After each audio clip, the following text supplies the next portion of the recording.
The glory of the Lord shine on you. Arise, shine, for your light now has come. Women of influence, the glory of the Lord shine on you. Oh, the glory of the Lord shine on you. Hello, Facebook family. Thank you so much for joining me today. Oh, happy Thanksgiving. I can't believe Thanksgiving is just at the corner. But you see, God has been good to you and me, so we thank God. I think we have a lot to thank God about. We really have a lot this year. When you sit back, we have a lot to thank God about. So thank you so much. Whether you're watching from Africa, India, I don't know your time. You know, those in Caribbean, I don't know your time. So good afternoon, good morning, good evening, wherever you're watching from. I'm so excited. It's a season that is making me so happy. So thank you so much for joining, and it's just going to be a wonderful show. Today we are looking at our youth, and I have one of powerful pastors who have really dealt with a lot of youth, and he knows exactly what he's talking about. So it's going to be a very powerful show. So thank you so much for spending maybe your lunch or your breakfast or your dinner with me. Just sit back and relax, because it's just going to be a marvelous show. What's going on with our youth? What can we do as ministry, you know, as pastors? What can we do to make sure that we are in the same page with our youth? Would that even be possible? I don't know. And that's why Pastor Ben is here. He's going to help us to do that. So welcome to the show. Just with us, and let's have a wonderful couple of minutes today. But thank you so much for joining. Help me to welcome one of the wonderful, youthful himself, you know, pastor in ATL now. We have a privilege to have the same spiritual father, overseer, our papa, our bishop, our mentor, our king, you know, even receive a text from him. Just the way he look after us is just amazing. And Papa, we salute you. If you will be watching, thank you so much for being a wonderful father. And on this Thanksgiving, we just want to say, we thank God for your life. We thank God for your life. We thank God for your leadership. We are very grateful. On behalf of Women of Influence, we salute you, sir. Thank you. So, Pastor Ben, yes, right. Welcome to Women of Influence. Thank you so much for joining us. Thank you so much for having me. Wow. It's a pleasure. It is a dream come true. Oh, wow. Thank you so much for having me. Thank you. You deserve to sit in Woman of Influence chair. With all that you are doing, we are very grateful. Wow. Thank you so much. Can you please introduce yourself, let people know what you do and all those stuff? Definitely. Again, thank you so much for having me. You're welcome. Bring you greetings from my father, Dr. Franco Fuswapia. Like you mentioned, he's our mentor. He is our father. I mean, the man is a man of wisdom. And some of us, what we know, it's interesting. It's interesting that the things that he teaches us, we take it and we also make it our own. Oh, so yes. It's the things you teach that we can also have something to talk about. Yes. So again, I am one of the associate pastors at All Nations Carousels here in Atlanta, Georgia. We're at 781 Athens Highway in the Loganville area. Vibrant church, relevant church. We are there, and we believe in God. We believe in Trinity and all of that. So really involved with our youth there too as well. Amazing youth that we have, new generation youth. So I mean, we're building, we're pushing, and things like that. So again, we're grateful to be here to add our voice, and yes, also to add a brick to that which Women of Influence is building. So I'm grateful to be around the Reverend Victoria Creppy. So thank you so much again for having me. Good, good. What a blessing. If you are just joining us, thank you so much for joining us once again. I'm just very excited. Thank you once again. We have Pastor Ben in our seat, and we're going to talk to him about our youth. So, Pastor, what is going on with our youth? When we see all that is going on, what typically is going on with our youth? It's a very interesting question, and the dynamics can really fall in so many different avenues. Okay. I mean, we're noticing a lot of things that is happening, be it in our community, be it in our church. You know, when I'm asked the question of what's going on with our youth, one of the things that comes into my mind is maybe why are we almost seem like we're losing our youth. Yes. It almost seemed like the youth are becoming disinterested in some things that we're trying to put across. Okay. I believe that there is so much that we can do in order to have an understanding of what's happening with our youth, not going by perception, but actually having some of these conversations, which is why I believe that this conversation is very important. Yes. To be practical about some things, and also help with whatever we are seeing that may be negative in the lives of our youth, to bring them where we want our youth to be. Wow. So I know you have dealt with a lot of youth. I mean, right now you were telling me about 10 years back what you used to do. So what have you noticed? What is the trend now? Yeah. Like we were having a conversation. You realize that some of the youth that we dealt with in some generations, sometime. I mean, like you even look at, maybe some parents might say, when they were growing up, their commitment to church, what they were exposed to. Some will talk about how they were involved with some prayer ministries and things like that.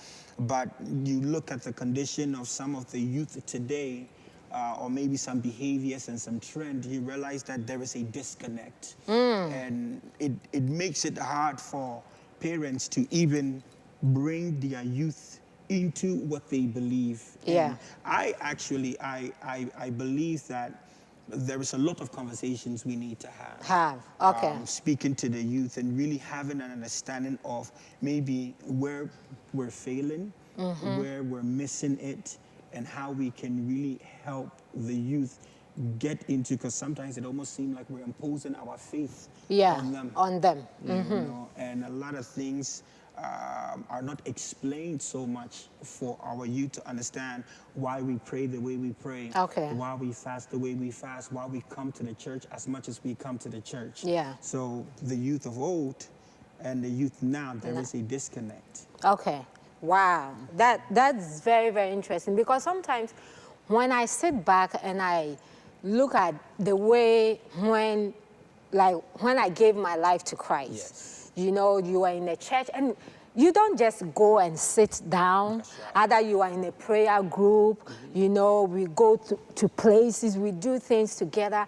Now, even, you know, I always tell my youth, don't behave as if you are forced to come to the presence of God, because your mother is coming, so you have to, you know, join your mother. That is how it's looking now. And sometimes it's really, really, you know, feel like we are forcing them. That's right. So what can we do? You know, doing a little bit of research, we realized that in the foundational stage, let's say you're looking at when a youth become around like 15, 16, that is when they're in their formative stage, where they're forming their beliefs, the experiences, they're observing a lot of things, they're get into a place where they're understanding some things concerning church and ministry and relationships and things like that. I believe that one of the things that the church, maybe we haven't done too well in, is really focusing on the youth. Because if you speak to a lot of youth, maybe they might say that their church is more interested in adults than them. Okay. Because sometimes we almost spend a lot of time maybe with adults who are refusing to grow, and we put everything in them. And sometimes we don't really put the investment. You know, there's a word that we say. Normally, it seems like it's normal and seems like it makes sense, like the youth is our future. They are our future. And sometimes we almost project that the only time we invest in them is the future. But the question is, when is the future? So then we should get to a place where we're saying our youth is our now. Wow. The moment we begin, that is good. Yes, the moment we begin to say that, it may provoke something in us to put an investment in them now, rather than waiting for this future that we are talking about. That seems like it's not coming. Yes. Wow. So how bad it is? How bad it is? Because somebody will say, oh, they come to church, we go to youth conference and the place is packed and, you know, we do things and the place, but me sitting here as, you know, as a leader, as a pastor, I know all is not well. That's right. I mean, you can't sugarcoat it. I have 2 in my house, okay? And I know it's not all well. That's right. So how bad it is? It's... When you look at, so there are 3 categories I'll look at, and we'll explore it as we continue to speak. Okay. On one of the areas that I believe we should really do best to concentrate on is, one, the relationship aspect when it comes to our youth. When I say relationship, not in a romantic way, the Eros way, but the platonic aspect of it, as in their relationship with the church, their relationship with your parents, their relationship with even the youth who are within the confinement of the church. Okay. You realize that a lot of youth are disconnected when it comes to their relationship with the church, because they're confused in their place in the church. Where do I fall in place? How do I exhibit my gifts? You have youth who are confused with who they are. Because they can't really see themselves in any aspect of the church. Maybe sometimes our messages are tailored to a specific group, and we almost abandon their thoughts, their thinking, their emotions, and things like that. We look at their relationship with their parents, because they're at home. They're observing their parents' relationship with God, relationship in terms of the mother and the father, how they relate with each other. They're looking at all of these things, and it's forming their belief on what love is. If you're telling me God is love and you're following God as love, but the home doesn't look like there is no exhibition of any love between the parents, it makes it hard for them to actually believe in this Jesus you're presenting, because there's a disconnect between how you behave at church, how you behave at home. So it's a lot of sometimes... Pastor, no. Right there, okay? Right there is something that we have to put it on repeat. Because sometimes, I think that's what sometimes made these people think you grown-ups are very, very fake. Exactly. So repeat it right there, please. You know, we end up blaming youth. We end up blaming the youth. We end up blaming them for not wanting to come to church and things like that. But it starts somewhere. Okay. They are observing all of these things, and it's forming their thinking. It's forming their minds, because they are looking at the home. They're looking at how things are being done. Yeah. And they can tell what is being said at church, what is being said, what is being done at home. There's a contradiction. Wow. So then the question, so it almost as if you find more comfort outside of the church, because if people outside of the church are quote unquote they are bad, they are being real with who they are. So then it's like, at least I know what I'm getting when I'm outside. But when I come inside, it's like a big masquerade. Wow. So youth come in, they observe all of these things. And at the end of the day, instead of having conversations with them to know their minds, what they have observed, what are some of the things that make them disinterested in the things in church, we then assume. Because unsolicited wisdom, unsolicited knowledge sometimes can annoy a youth because it's like you didn't ask me what's wrong with me. You didn't ask me how I think, but now you're trying to navigate me somewhere or tell me I need something I don't think I need. Wow. I don't believe I need. So it's really a lot of things that the church, we need to come back to.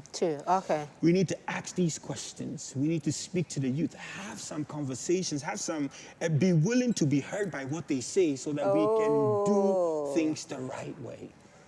Me as a mother sitting here, sometimes I even don't want to ask because of it's like I know the answer.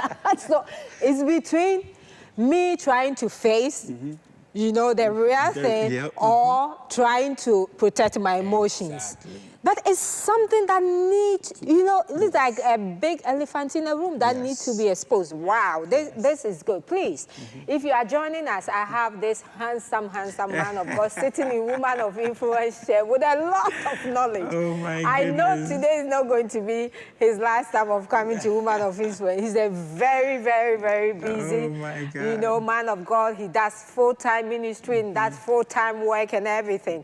But we will surely will work with his time, and you know we need more than just one show with him. So how is this happening, and why are they not being, you know, interested in what is going on? So it's so many different factors, right? Okay. When it comes to youth not really being interested in things like that, one in their technology, in the technology age that their youth are in now. They're natives of new technologies and information and things that are out there. Today, if they're sitting and they're listening to someone mention something, they can fact check them on your phone. Oh my God. There are things, so many things are being thrown at them that they have so many choices on things that they can engage themselves into. The thing is, we try to grab our youth late. By the time we are interested in them, they have lost interest in the church. They found other places to put their priorities. Oh my God. And the moment that happens, it becomes hard. Now it becomes a competition.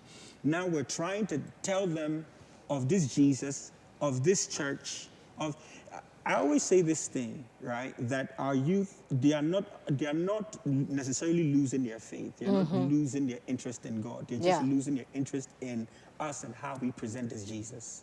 Wow. And the moment... Oh, wow. This is the blow. Pastor, you are giving me too much blow. See, because as a pastor, I'm thinking.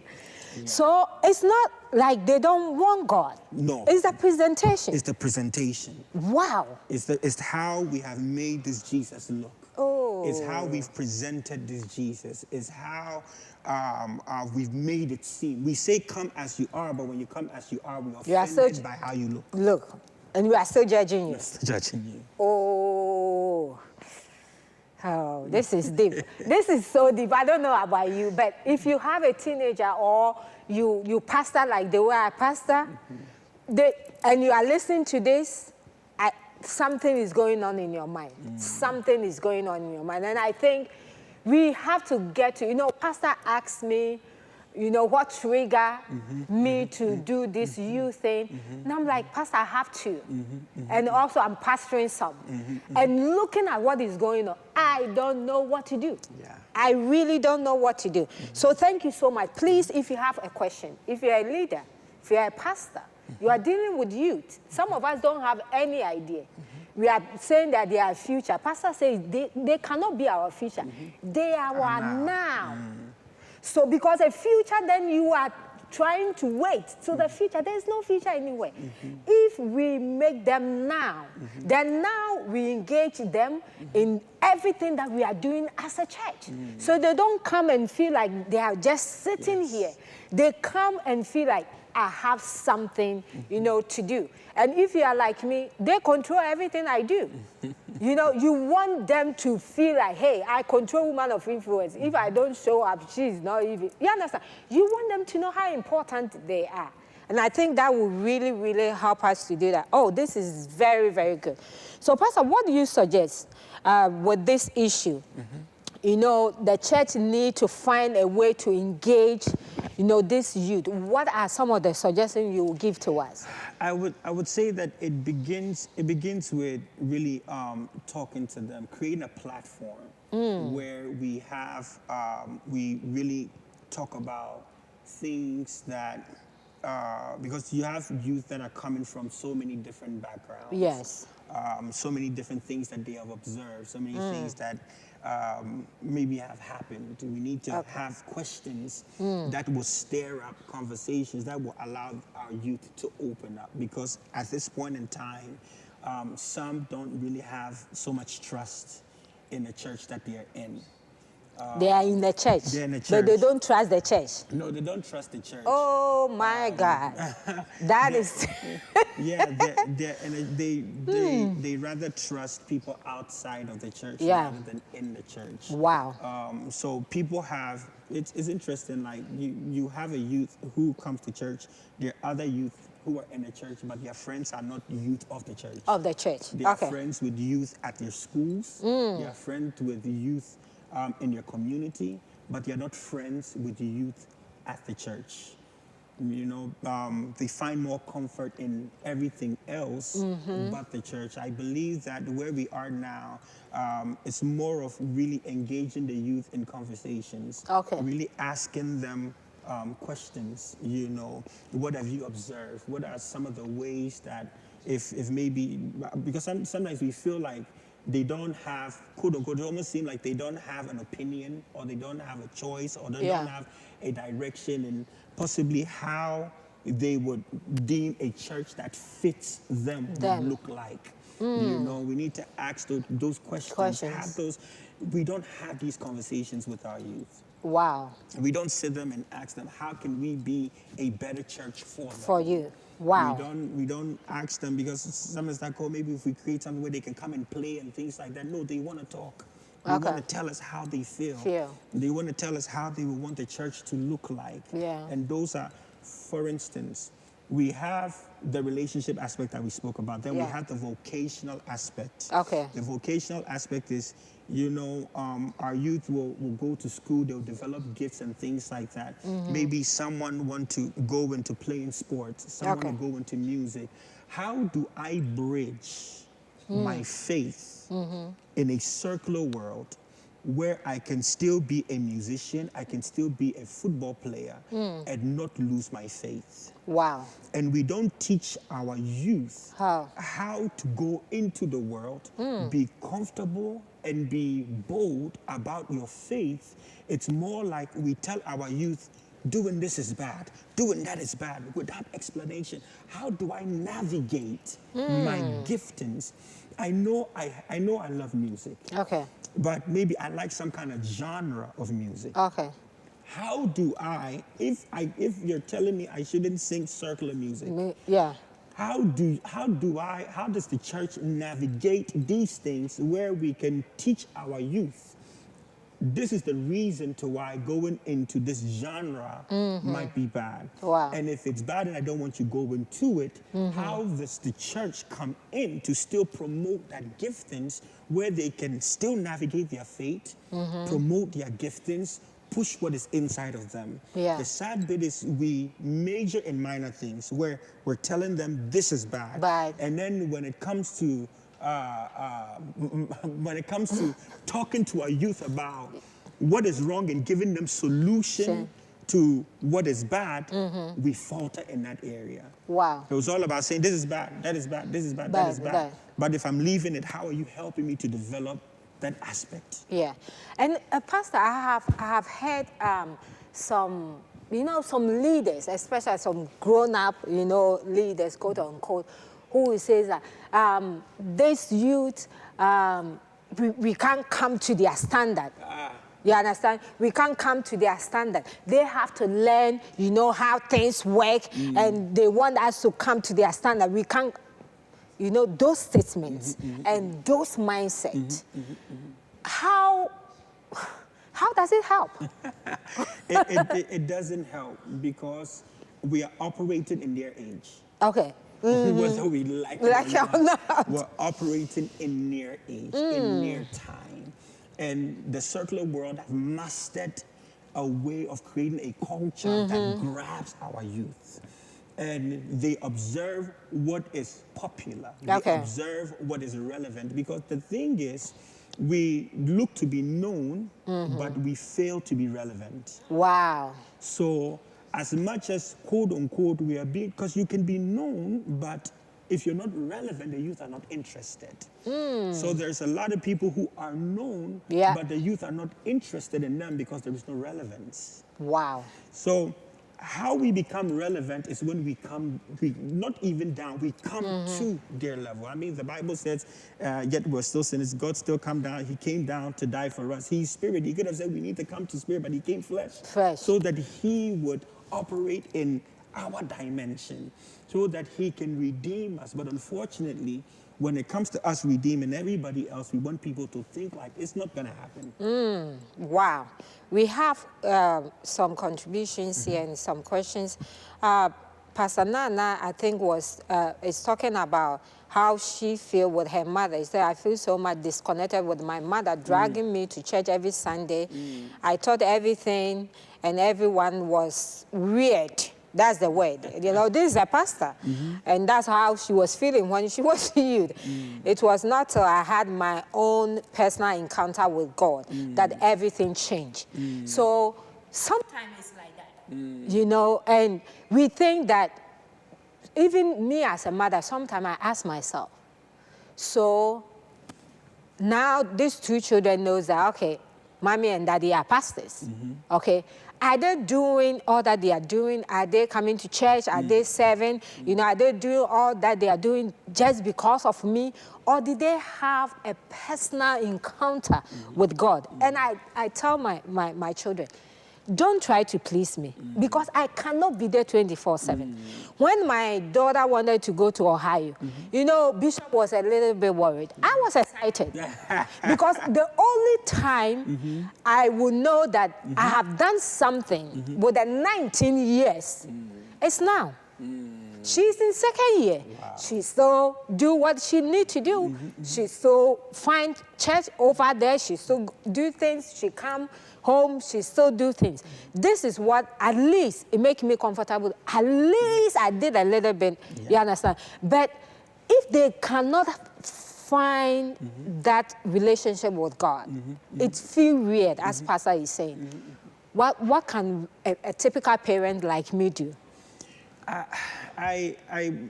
In this time in the youth that we have now, I would say before they have that encounter with God, we must teach them to have.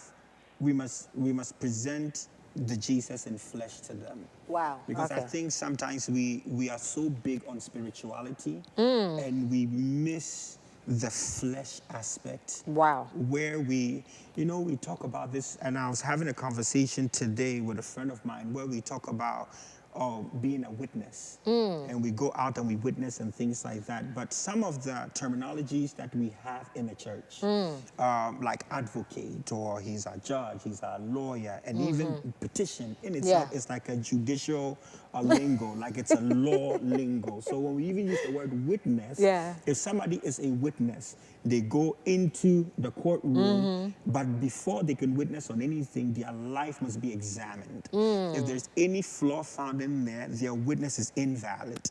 Our issue with the witnessing that we have is we are interested in passing out tracts. We're interested in passing out leaflets to invite people to come and meet our pastor and our church, and we abdicate out the responsibility of being involved in a person's life, because now that I'm a witness, I must put my life on display. That's it. And the church, we are not willing to put our lives on display for our youth.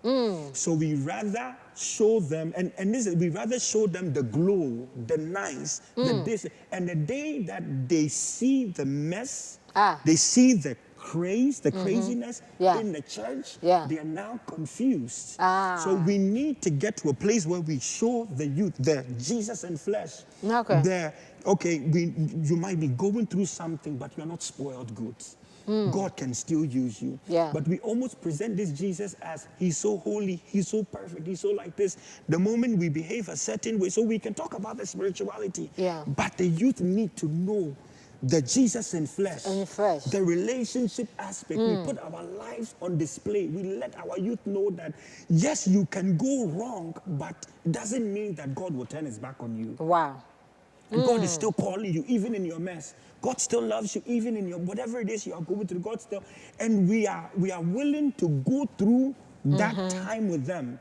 We're willing to help them heal so that they can find a place in the church. And if we don't do that and we talk to them about spirituality without the physicality of things where they can find love for the Jesus in flesh, we're doing them a disfavor. Wow. Wow. That is when they love God and they hate people. That is when their language would be. That's when their language would be. You know, have a relationship with God, but then they come to church and they're like, church people are fake. Wow. But then when we have them understand, have compassion for people. Yes. Let them know that you have been through something. This God still. People are, Bishop, you know, our father always says this thing that the church is the only hospital that sick people come to behave that they are well. With our nice makeups and our lipstick, we come and we pretend nothing has happened. It's just, we are just very, very hypocrites sometimes. You know, sometimes when I think beginning of the year, there was a show that I did, and I was saying that sometimes, you know, when people ask me that, oh, church people are hypocrites, sometimes I mean, you know, as a pastor, I want to produce, oh, no, it's not true. But it's true. Yeah. It's a truth. You know, because the way sometimes we even, especially, even when you call somebody on the phone, the way they will respond, once they know, oh, it's pastor, then their voice, now they have their angel attitude, everything. Now I'm like, so if it was somebody else who was calling you, you won't give them this angel voice. You know, it's all hypocrites. With masses. And now, even now that they've added the artificial mass to it, it has even become worse. We don't know who is who. It's interesting. You know, wow. I've realized that there are three ways that the youth of today are viewing the church. Okay. 3 ways where a lot of youth see the church as hypocritical. We're also seeing the church as judgmental. Oh, and also political. Okay. So looking at it as hypocritical, judgmental, and political. And we need to help change that perception. We need to change that perception and make them understand that it's not that this is the idea of the church or this is how the church looks like. People come in from all facets of life and they are going through things, and also have them understand that you can go through something, but that's why God didn't say that fix yourself and come to him. Come as you are, then heal him. So out of his love, you would begin to change. It is the understanding of the intensity of his love that will change our youth. Wow.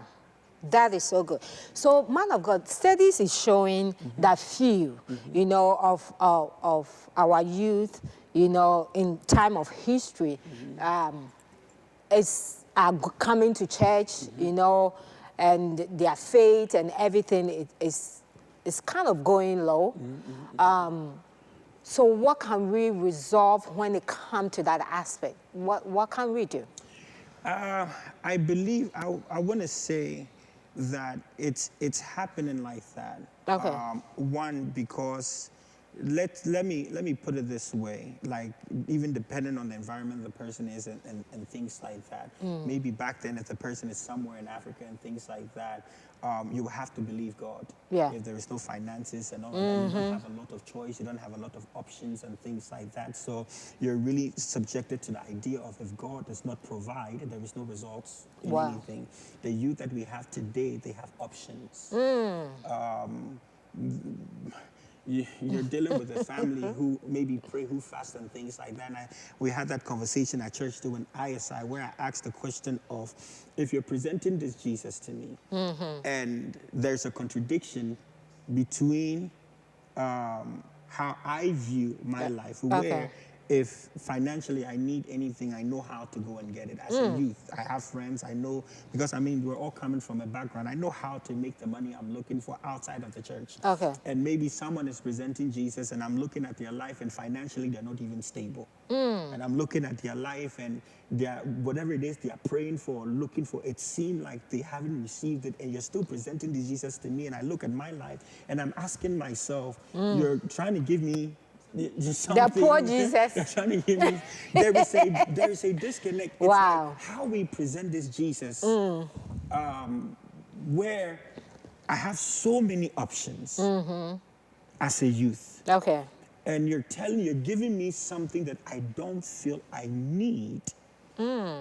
How do you expect me to receive what you're bringing to me? Wow. But if I don't feel I need him, and that's the issue. That's one of the issues that we find ourselves in now when we're dealing with our youth, because they feel like they're okay. They feel like there's no problem. They feel like they're having fun. They feel like they're having the time of their lives and things like that.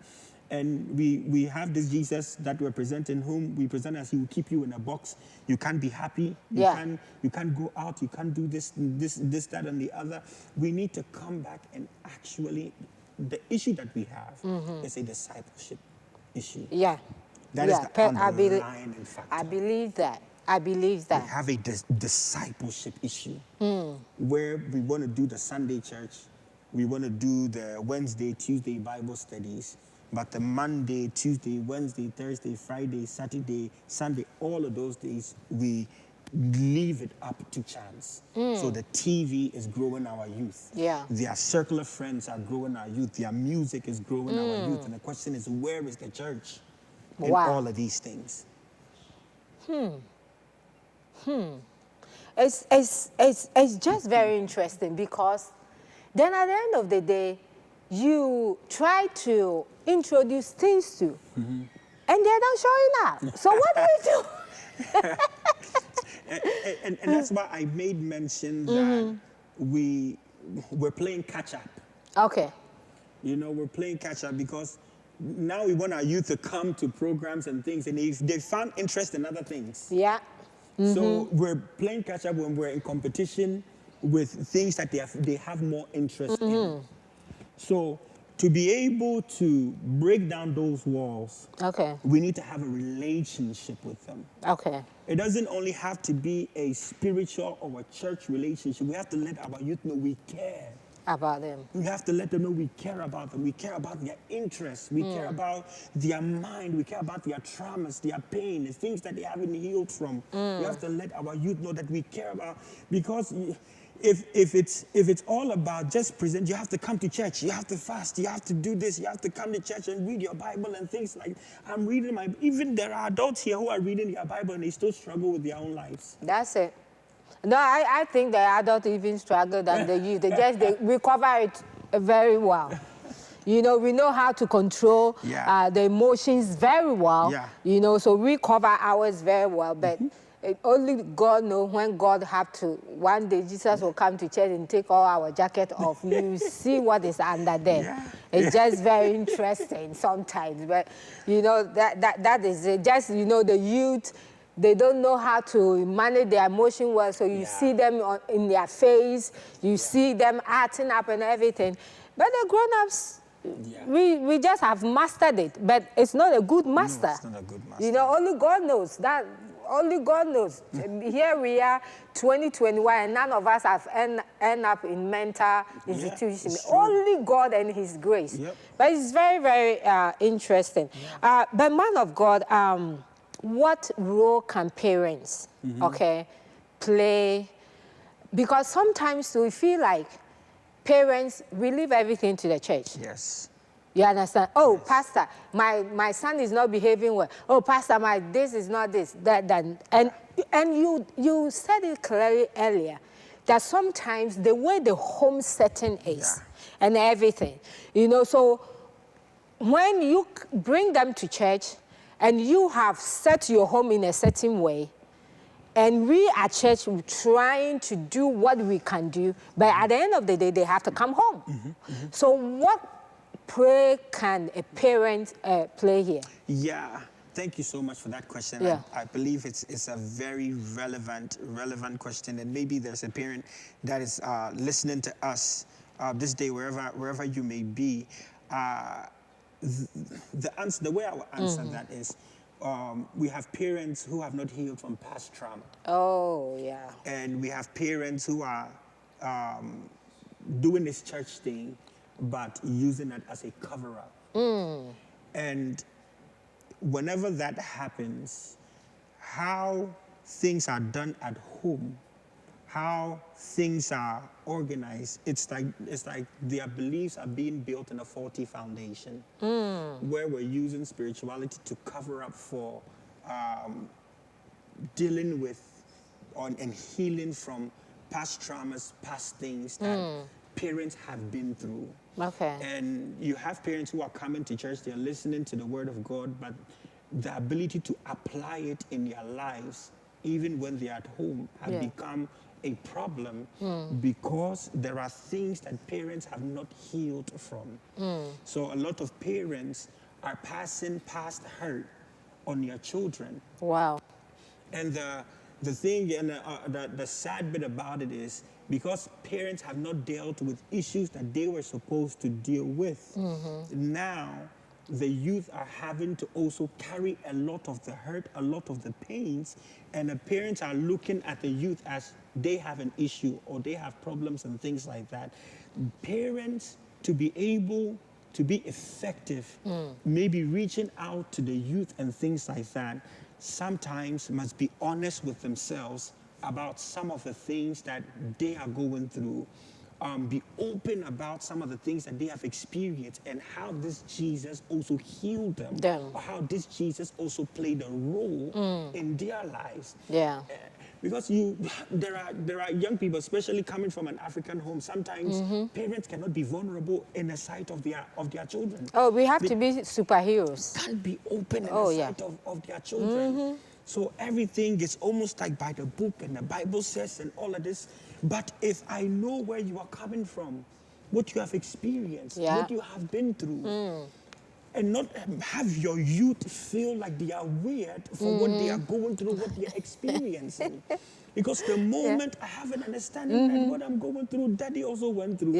And how they came out of it was this Jesus that he's speaking to me about. It makes it easy. So we're speaking stories about the Bibles to our youth, and they can't relate. They can't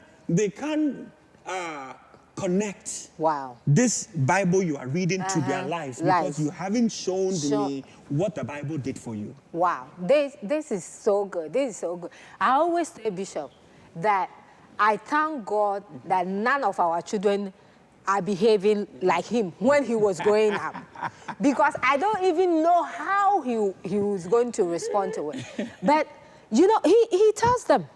He tells them how he used to, oh, Bishop, I don't mean to put your case here, okay? You know how he used to steal meat from the mother's, you know, soup, how he was stubborn, how he was dead. I mean, when my husband bought again, and mine is worse. So Bishop one is too purified. Me, when I became born again, the area that I was, people was traveling to come and see Victoria born again. Really?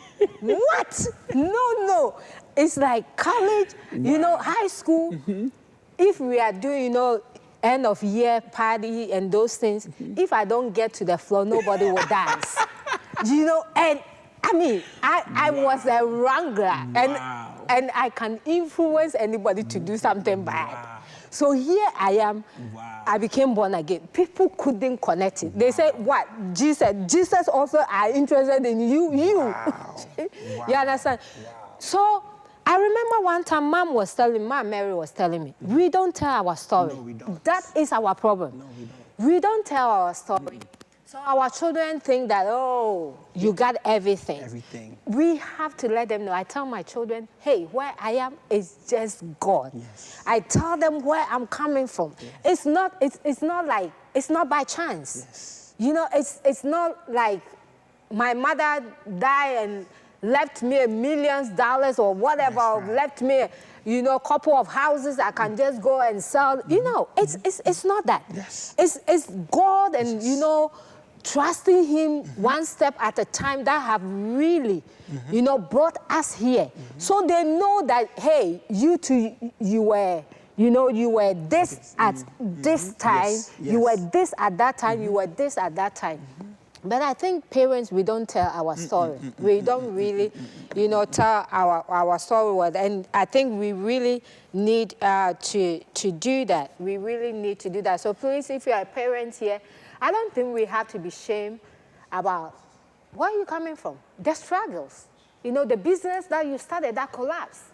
You know, the things that you did when you were high school. I always tell my children, I think God just blessed me, okay, with how bright and how awesome my children are. When I was in school, I used to fail a couple of, you know, classes, couple of things. You know, so if my children right now are all A students, I know it's not me. I know it didn't come from me. You understand? It didn't come from me. So we have to let them know. That is so good, Pastor. That is so good. Thank you so much. So I don't think parents, we have to be ashamed of that. I really don't think so. Wow. The disconnection between parents' church experience and the youth church experience is another thing. Yes. How can we address that? Yes. I definitely believe that to be able to address that disconnection, because it's something that you really see where youth will come in, they're really not, you can tell that they're not really interested in maybe how we organize, how things are being necessarily put together in the church. Because unfortunately, sometimes it almost seems like the way the church is structured is really for or tailored to the adults, tailored to the grown people and things like that. I want to say that how we would be able to definitely dealing with the adult issues and things like that is relevant, is very important. But also having a session for the young adults or the youth where they can exercise what God has placed inside of them, where they can find a place of relevance, where they can find a place where they can say, this belongs to us. Because they observe these things, and when they can tell, if this thing is not for us, it's not for us. Wow. Because if a youth come in and we're praying and we're speaking in tongues, we're doing all of those things there, they don't have an understanding of some of these things that we're doing. And we need to get to that place where we're really actually see, many times we leave them to just observe without explaining to them what they're seeing. So we expect them to just have an understanding on their own. And if we leave that to chance, maybe the way they will explain it might not be the way that it actually is. We need to get to a place where when we expose youth to something, we come back and we explain to them what they're observing, what they're seeing. How many parents will come back from church with their youth, sit down with your youth and maybe ask them, maybe what did you learn from church? What did you observe? Is there anything that maybe you looked at that you think we should have a conversation about? How many parents actually spend time asking these questions rather than just, oh, we went to church and that's it? Whereas the youth is really coming and all they probably did was all they can remember is seeing a friend and talking to the friend and laughing with the friend and coming back home. Wow. But for the church to be effective, number one, we have to pay attention to how we have the culture of the church, the way we have, the way church services are ran, and like in all nations, what we have done is even in our regular church services and things like that, we like the Sunday services. We like last Sunday we had our youth lead praying for the nations.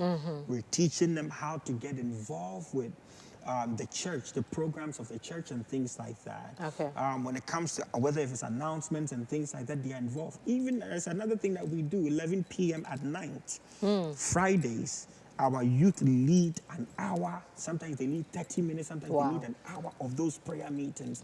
Then our youth side of it, we sit down with them. Then we teach them some of these things. Why do we speak in tongues? Yeah. Why is it important? Who is it edifying? We ask them questions. They ask us questions. Then we answer them. So when they leave there, they are well equipped because they're going into a world that will ask them questions as well. And if they are not equipped, they are in trouble. Yeah. Then they will come home with other beliefs, and we're wondering where they got these beliefs from. Is because we didn't equip them with what the authentic thing is. I'll say one thing. In America, I believe that there was a time when they were developing like money. Yeah. Like the $100 bill, the $20 bill, and things like that. And it was said that what they did was they paid close attention to the texture of the bill. Wow. To the smell of the bill. It was such that the moment they touched the bill, it was because they have spent so much time with what was authentic. The moment something fake touched their hands, they were able to detect it. Wow. If we can find time teaching our youth, speaking to them, teaching them what authenticity is in this thing called Christianity, how does Jesus love us, how does Jesus care, and equip them so much when they go out and they meet something that is not of God. They will know. They don't have to worry about calling anybody. They will know that this thing is not from God. Yeah. But because we are not building them to identify what is authentic and what is real, now we find ourselves doing damage control. Wow. Wow. Oh my God. If you are in any position and you listen to this conversation, you know that this thing is not easy. But I believe that God will help us as leaders to really have a way to understand, work, and bring these children that I believe that we are in partnership with God with to where God wants them to be. Because this thing is just amazing. We have a question here, Pastor. How could the youth help to bridge the generation between the adult Christian and the youth, young adult Christian? You know, there's another bridge there. How could the youth help? Because I think this thing too is half-half. So how can the youth help? How can the youth help to bridge? Yeah. I believe that to be able for the youth to be able to get involved with the bridging of it, we have to allow them. Okay. We almost seem like sometimes we resist them. Yeah. But then we want them to get involved. Yeah. But then we're still resisting them. Yeah. So we need to allow the fact that something is different does not mean it's wrong. Yeah. Pastor. Pastor, put me in a hot chair. This topic is hot topic. We will surely come back to it. That is good. Yeah. That is very good.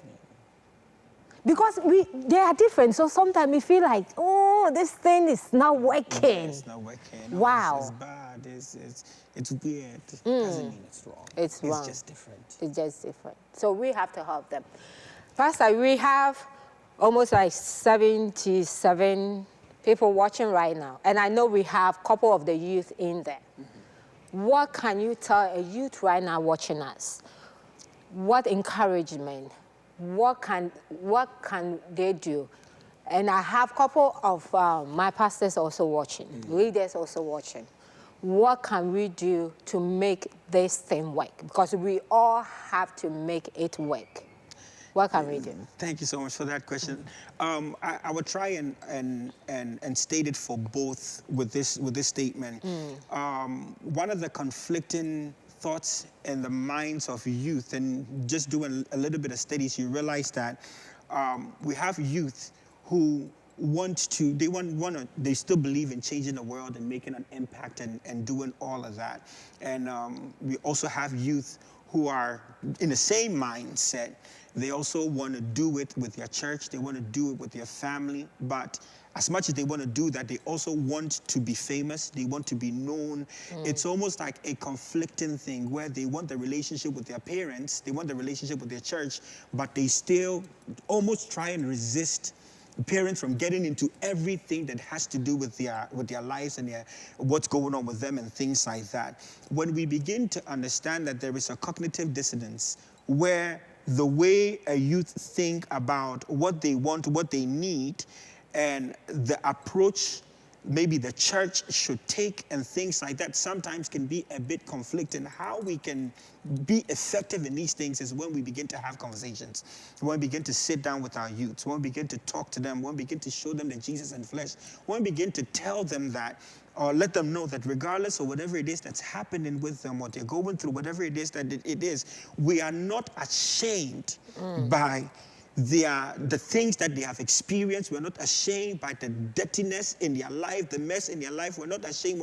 We're willing to also associate ourselves with them. It will allow our youth to fall in love with us even more, to come around us even more, and it will allow us to also help them and allow our youth to also open up to receive the help that we have for them. So thank you so much, man of God, for having me. Wow, this is good. This is not the last time you hear from Pastor. Pastor will be coming as his calendar, allow him to visit us. But thank you so much for joining us today. I mean, please take something out of it. We don't want to just sit here and be talking. We want you to take something. So take a note out of it. Go home and decide to do something different with your young ones. Come to church and decide to create a good environment for our youth. Because at the end of the day, guess what? I just learned. They are not our future. They are our now. So that's what I'm concluding, Woman of Influence. Youth are not our future. They are our now. So let's do something with them now, not tomorrow. Yes. Thank you once again for watching, and God bless you. Same time next week, and happy Thanksgiving. When you sit on that table, please remember Jesus. God bless you. Have a wonderful day. Thank you for taking time out to join us today. We pray that today's discussion will encourage and help you moving forward as a man or woman of influence. We look forward to seeing you next week as we explore another topic of interest. The preceding program is sponsored by the partners and friends of Women of Influence and GraceplaceTV. For more information on the Women of Influence show, please visit our website at www.womenofinf.com or follow us on our various social media platforms. You can watch our past episodes on our Women of Influence YouTube channel. Please be sure to like and subscribe. If you have a question, comment, inquiry, or testimony, we would like to hear from you. Feel free to email us. This show will not be possible without the support of viewers like you.